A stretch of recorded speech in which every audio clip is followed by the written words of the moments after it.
Have you ever wondered why the very people who gave us the Bible, the ones who eagerly awaited the Messiah for centuries, reject Jesus as that promised Savior? It's a question that has puzzled Christians for 2 millennia, and today we're going to unravel this mystery. Picture this, a people chosen by God, given prophecies and promises, waiting for their deliverer, and then, when he arrives, they don't recognize him. It sounds like a plot twist in a divine drama, doesn't it? But this isn't fiction. It's the reality that has shaped religious history and continues to impact our world today. Now you might be thinking, surely it's simple, they just didn't believe. But hold on, because the truth is far more complex and fascinating than you might imagine. We're about to embark on a journey through history, theology, and culture that will challenge your assumptions and deepen your understanding. From the dusty streets of ancient Jerusalem to the vibrant Jewish communities of today, we'll explore the real reasons behind this rejection. And let me tell you, what we're about to uncover might just change the way you view not only Jewish-Christian relations, but also your own faith. So fasten your seatbelts, open your minds, and prepare your hearts. We're about to dive deep into one of the most intriguing religious mysteries of all time. By the end of this video, you'll have insights that few Christians have ever considered, and you'll be equipped with understanding that can bridge gaps and foster dialogue. Are you ready to have your perspective transformed? Let's begin this eye-opening exploration of why the Jewish people reject Jesus as the Messiah. Trust me, the reasons will surprise you, challenge you, and ultimately enrich your faith in ways you never expected. To truly understand why the Jewish people reject Jesus as the Messiah, we need to journey back in time to the bustling streets of ancient Israel. Imagine yourself there, amidst the noise of the marketplace, the smell of spices, and the fervent discussions about the promised Messiah. It's a world far removed from our own, yet it holds the key to our question. In those days, the air was thick with anticipation.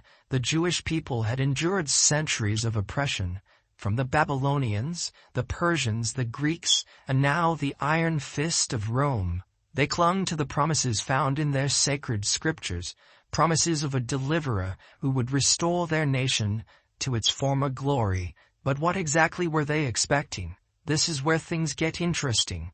The Messianic expectations of ancient Israel were far more complex and nuanced than many of us realize today. They weren't looking for a spiritual savior in the way we understand Jesus. No, their hopes were set on a very different kind of Messiah. Picture a warrior king, a descendant of David, riding in on a war horse, sword in hand.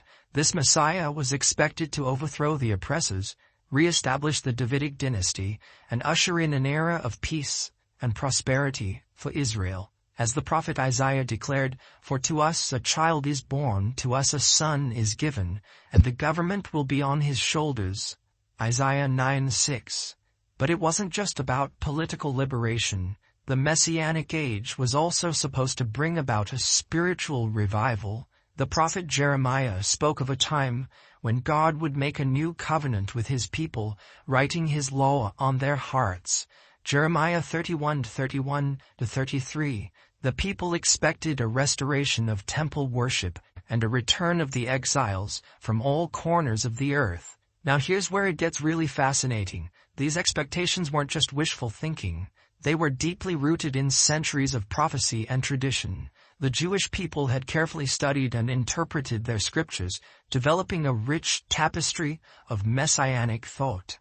For instance, they looked to passages like Daniel 7:13-14, which speaks of one like a son of man, coming with the clouds of heaven and being given authority over all peoples. They pondered over Zechariah 9:9-10, which describes a king coming to Jerusalem, righteous, and having salvation riding on a donkey. But here's the kicker, and this is crucial to understanding the Jewish rejection of Jesus. These prophecies were often interpreted in light of their current circumstances. Under Roman oppression, the idea of a conquering Messiah who would restore Israel's political autonomy was particularly appealing. So when Jesus appeared on the scene, preaching a message of spiritual redemption rather than political revolution, it's not hard to see why many were skeptical. His approach didn't align with the prevailing Messianic expectations of the time. This historical context is vital because it shows us that the Jewish rejection of Jesus wasn't born out of stubbornness or blindness. It was rooted in centuries of carefully developed theological understanding and fervent hope for national restoration. Let's dive into the heart of the matter, the theological chasm that separates Jewish and Christian interpretations of messianic prophecies. This divide is not just a matter of differing opinions, it's a fundamental divergence in how we read and understand the same sacred texts. Imagine you're holding an ancient scroll, its parchment weathered by time. The words inscribed on it are the same whether you're a Jew or a Christian, but the meaning you derive from them could be worlds apart. This is the crux of our theological divide. Take for instance the famous prophecy in Isaiah 7:14. Therefore the Lord himself will give you a sign. The virgin will conceive and give birth to a son, and will call him Emmanuel. As Christians, we immediately connect this to the miraculous birth of Jesus. But from a Jewish perspective, this verse has a completely different context and meaning. In the original Hebrew, the word translated as virgin is Alma, which more accurately means young woman. Jewish scholars argue that this prophecy was fulfilled in Isaiah's time, referring to a contemporary event rather than a future Messiah. They see it as a sign given to King Ahaz about the downfall of his enemies, not a prediction of a virgin birth centuries later. Now let's look at another crucial prophecy, the suffering servant described in Isaiah 53. Christians view this as a clear foretelling of Jesus' sacrificial death. However, Jewish interpretation sees this passage as a metaphor for the nation of Israel, enduring suffering for the sake of the world. These differing interpretations extend to numerous other prophecies. Micah 5:2, which Christians see as predicting Jesus' birth in Bethlehem, is understood by Jews as referring to the Messiah's ancestral lineage, not necessarily his birthplace. Zechariah 12:10, they will look on me, the one they have pierced, is read by Christians as a prophecy of the crucifixion, while Jews interpret it in the context of national mourning. But it's not just about individual verses. The entire concept of what the Messiah should be and do differs significantly. Jewish tradition expects the Messiah to fulfill certain criteria, gathering the Jewish exiles, rebuilding the temple, bringing world peace, and spreading universal knowledge of God. From their perspective, Jesus did not fulfill these requirements. Moreover, the idea of a suffering Messiah who dies for the sins of others is foreign to traditional Jewish thought. In Jewish theology, each person is responsible for their own sins, and repentance and good deeds are the path to forgiveness. The Christian concept of vicarious atonement through Jesus' death is a major stumbling block. Another significant divide lies in the understanding of the Messiah's nature. Christianity's belief in Jesus as both fully God and fully man contradicts the Jewish conception of an indivisible, non-corporeal God. The idea of God becoming flesh is seen as incompatible with Jewish monotheism. It's crucial to understand that these aren't just academic disagreements. They represent deeply held beliefs rooted in centuries of scholarship and tradition.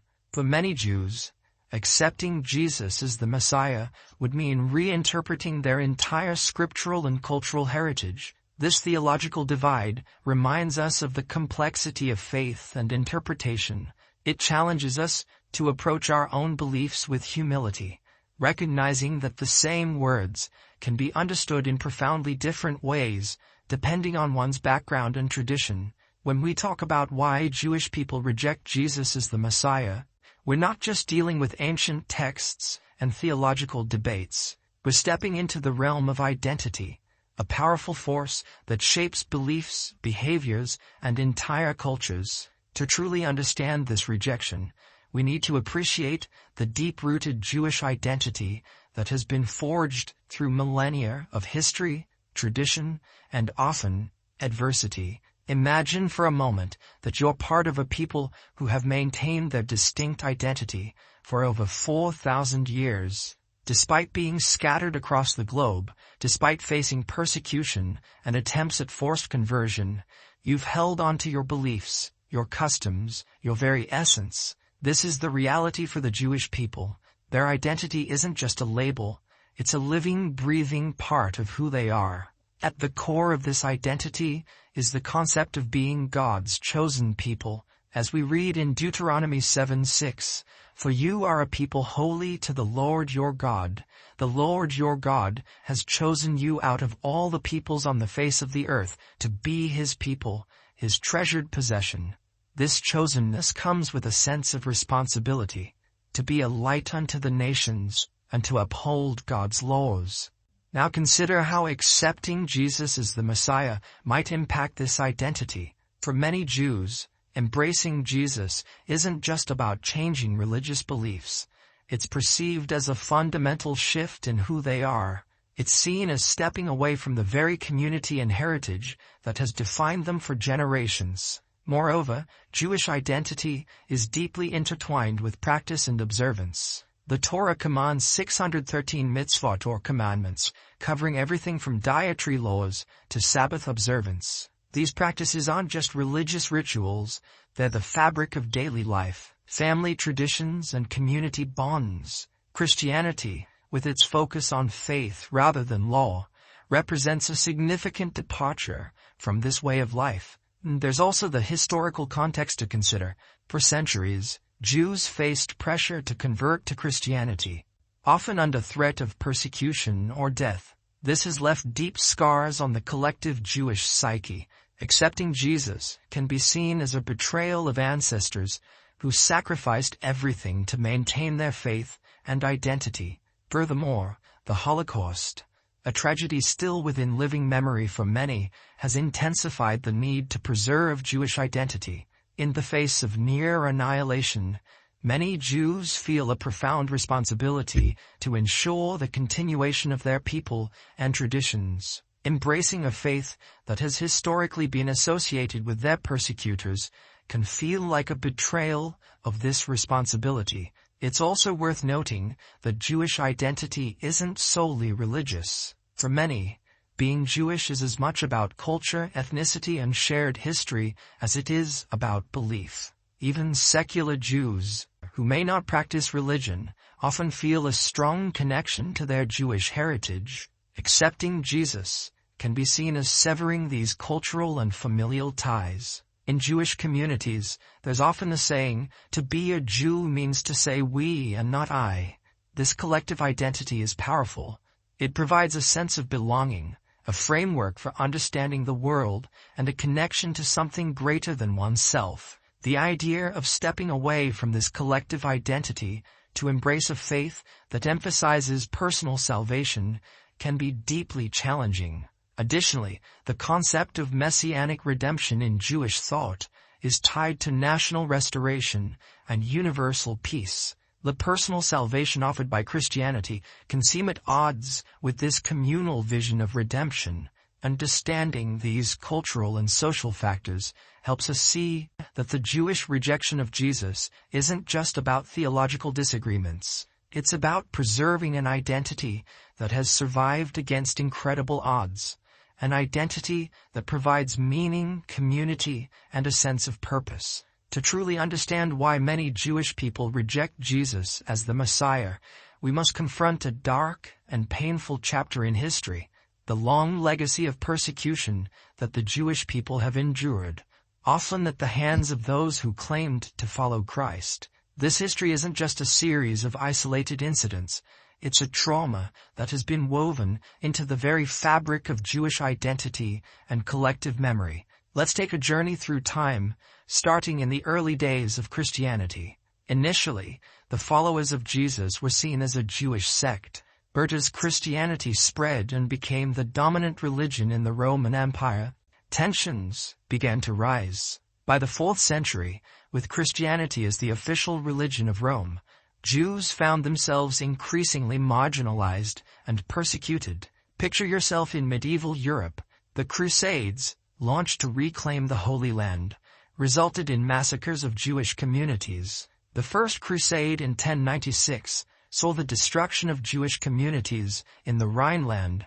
Crusaders on their way to Jerusalem turned their swords on local Jewish populations, giving them the choice of conversion or death. Thus forward to 1215, when the Fourth Lateran Council decreed that Jews should wear distinctive clothing to set them apart. This marking of Jews became a common practice across Europe, stigmatizing them and making them targets for violence. The Spanish Inquisition, beginning in 1478, led to the expulsion or forced conversion of hundreds of thousands of Jews. These weren't isolated incidents. Throughout Europe, Jews faced blood libels, false accusations of using Christian blood in religious rituals. These libels often led to mob violence and massacres. In 1349, as the Black Death swept through Europe, Jews were scapegoated and accused of poisoning wells, leading to widespread persecution and the destruction of hundreds of Jewish communities.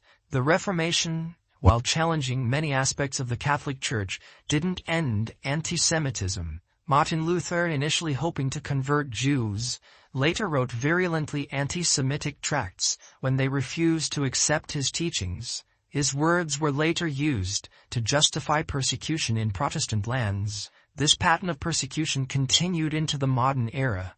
In Tsarist Russia, Jews faced restrictive laws and violent pogroms. And then came the Holocaust, the most systematic attempt to eradicate the Jewish people in history. 6 million Jews were murdered by the Nazi regime and its collaborators, many of whom claimed Christian backgrounds. Now you might be thinking, but that was then, surely things are different now. And yes, there have been significant improvements in Jewish-Christian relations, especially since the Second Vatican Council in the 1960s. Many Christian denominations have officially repudiated anti-Semitism and sought reconciliation. However, the scars of history run deep. For many Jews, Christianity is inextricably linked with centuries of persecution. The cross, a symbol of salvation for Christians, has often been a symbol of terror for Jews. This historical trauma creates a significant barrier to accepting Jesus as the Messiah. Moreover, this history of persecution has reinforced the importance of maintaining Jewish identity and community. Accepting Jesus can be seen as aligning oneself with a group that has historically sought to destroy or forcibly convert Jews. It's crucial to understand that this isn't about holding modern Christians responsible for the actions of their ancestors. Rather, it's about recognizing how this painful history shapes perceptions and reactions. For many Jews, rejecting Jesus isn't just about theology.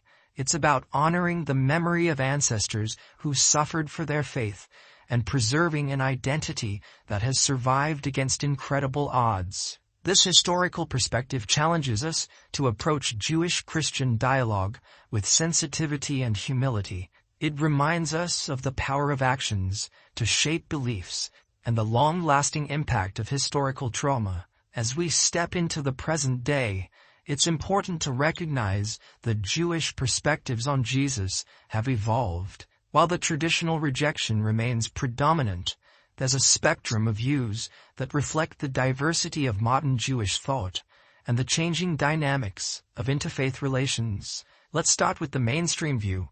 For most observant Jews, Jesus is seen as a historical figure, a Jewish teacher who lived in the 1st century CE. They might acknowledge his influence on world history, but they don't accept his divinity or his role as the Messiah. Rabbi Shmuley Boteach, a prominent modern Jewish thinker, encapsulates this view. Jews don't accept Jesus as the Messiah because he didn't fulfill the Messianic prophecies. However, there's a growing recognition of Jesus as a Jewish figure. Many Jewish scholars now study Jesus in his historical Jewish context. For instance, Amy Jill Levine, a prominent Jewish New Testament scholar, has done extensive work on understanding Jesus within his Jewish milieu. This academic interest doesn't equate to religious acceptance, but represents a willingness to engage with Jesus as part of Jewish history. Some liberal Jewish thinkers have gone further.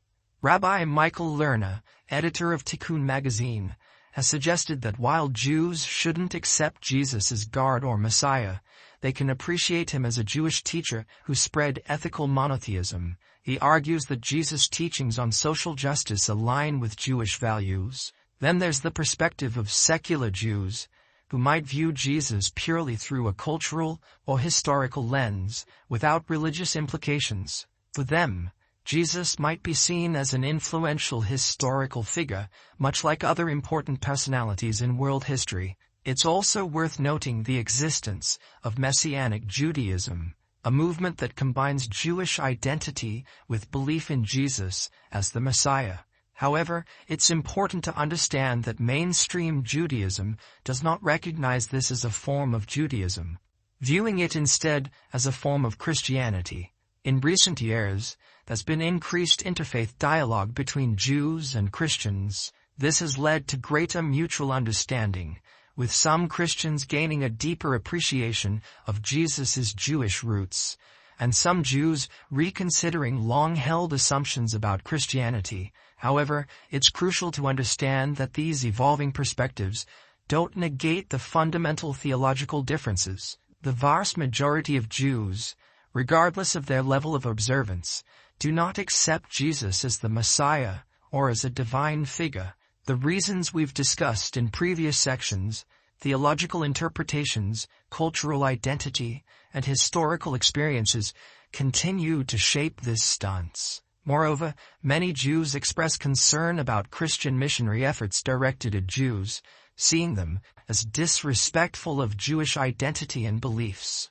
Organizations like Jews for Judaism actively work to counter these efforts and provide resources for Jews to respond to Christian evangelism. At the same time, there's a growing emphasis in some Jewish circles on distinguishing between accepting Jesus' teachings and accepting him as a divine figure or the Messiah. As Rabbi Irving Greenberg puts it, Jews can respect Jesus as a teacher of ethics without accepting the Christian theological claims about him. It's also worth noting that in Israel, where Judaism is the majority religion, perspectives on Jesus can be quite different from those in diaspora communities. There's often less emotional charge around the topic, and more willingness to engage with Jesus as a historical figure. These modern perspectives reflect the complexity of Jewish identity in the 21st century. They show us that while the core rejection of Jesus as Messiah remains, the conversation around Jesus in Jewish thought is nuanced and evolving. Understanding these modern perspectives is crucial for fostering meaningful interfaith dialogue and mutual understanding between Jews and Christians. It reminds us that views can change over time, even as fundamental beliefs remain constant. As we conclude our exploration of this topic, we see that the Jewish rejection of Jesus as the Messiah is a complex issue rooted in theology, history, culture, and identity. It challenges us to approach interfaith discussions with respect, empathy, and a willingness to understand diverse perspectives. As we've journeyed through the complex landscape of Jewish perspectives on Jesus, we've encountered theological differences, historical traumas, and deeply rooted cultural identities. Now let's explore how we can use this knowledge to foster understanding and respect between Jewish and Christian communities. First and foremost, it's crucial to approach this topic with humility and openness. Both Jews and Christians need to recognize that their own perspective is not the only valid one. As the ancient Jewish sage Hillel said, "That which is hateful to you, do not do to your fellow. That is the whole Torah. The rest is the explanation. Go and learn." Education is key. Christians seeking to understand their Jewish neighbors should take the time to learn about Jewish history, theology, and culture. This doesn't mean abandoning one's own beliefs, but rather gaining a deeper appreciation for the Jewish perspective. Similarly, Jews can benefit from understanding Christian theology and the diversity within Christianity. Interfaith dialogue programs have proven effective in building bridges. These forums allow for honest, respectful conversations about differences and commonalities. The Vatican's Commission for Religious Relations with the Jews and various local interfaith councils are examples of initiatives fostering such dialogue. It's important to move beyond tolerance to genuine respect. This means not just accepting the other's right to their beliefs, but truly valuing the richness of their tradition. As Rabbi Jonathan Sacks, former chief rabbi of the United Kingdom, often emphasized, the test of faith is whether I can make space for difference. For Christians, this might mean reconsidering how they approach evangelism to Jews. Instead of seeing Jewish rejection of Jesus as a problem to be solved, it can be viewed as an opportunity to deepen one's own faith through engagement with a different perspective. As Pope Francis has stated, dialogue and friendship with the Jewish people are part of the life of Jesus' disciples. For Jews, it might involve distinguishing between historical Christian anti-Semitism and modern Christians who genuinely seek understanding and friendship. It could also mean being open to learning about Christianity without fear of compromising one's own identity. Both communities can focus on shared values and common goals. Judaism and Christianity both emphasize ethical monotheism, social justice, and the dignity of human life. Collaborating on social issues, fighting poverty, promoting peace, protecting the environment, can build bonds that transcend theological differences. It's also crucial to address anti-Semitism and other forms of religious bigotry head-on. Christian leaders have a responsibility to educate their communities about the harmful legacy of anti-Semitism and to actively combat it. Jewish leaders, in turn, can acknowledge positive changes in Christian attitudes towards Jews and Judaism. In academic settings, courses on comparative religion and joint study programs can promote understanding. Initiatives like the Center for Jewish-Christian Understanding and Cooperation in Israel are pioneering such efforts. On a personal level, building genuine friendships across religious lines can be transformative. Sharing meals, celebrating each other's joyous occasions, and offering support in times of difficulty can create bonds that overcome theological divides. It's important to remember that understanding doesn't require agreement. Jews and Christians can maintain their distinct beliefs while still respecting and learning from each other. As the Jewish philosopher Martin Buber wrote, "The real dialogue is one in which each of the partners, even when he stands in opposition to the other, heeds, affirms, and confirms his opponent as an existing other." Lastly, both communities can embrace the concept of holy envy, the ability to admire and learn from the strengths of another's faith tradition without abandoning one's own. This approach, advocated by scholars like Krista Stendahl, can enrich both faiths. In conclusion, bridging the gap between Jewish and Christian perspectives on Jesus requires patience, empathy, and a willingness to engage with different viewpoints. It's not about erasing differences, but about creating a space where those differences can coexist peacefully and even enrich our understanding of faith and human experience. By fostering understanding and respect, we not only honor our own traditions, but also contribute to a more harmonious world. As the prophet Micah declared, "And what does the Lord require of you? To act justly, and to love mercy, and to walk humbly with your God." In this spirit of justice, mercy, and humility, we can build bridges of understanding that span even the widest theological divides.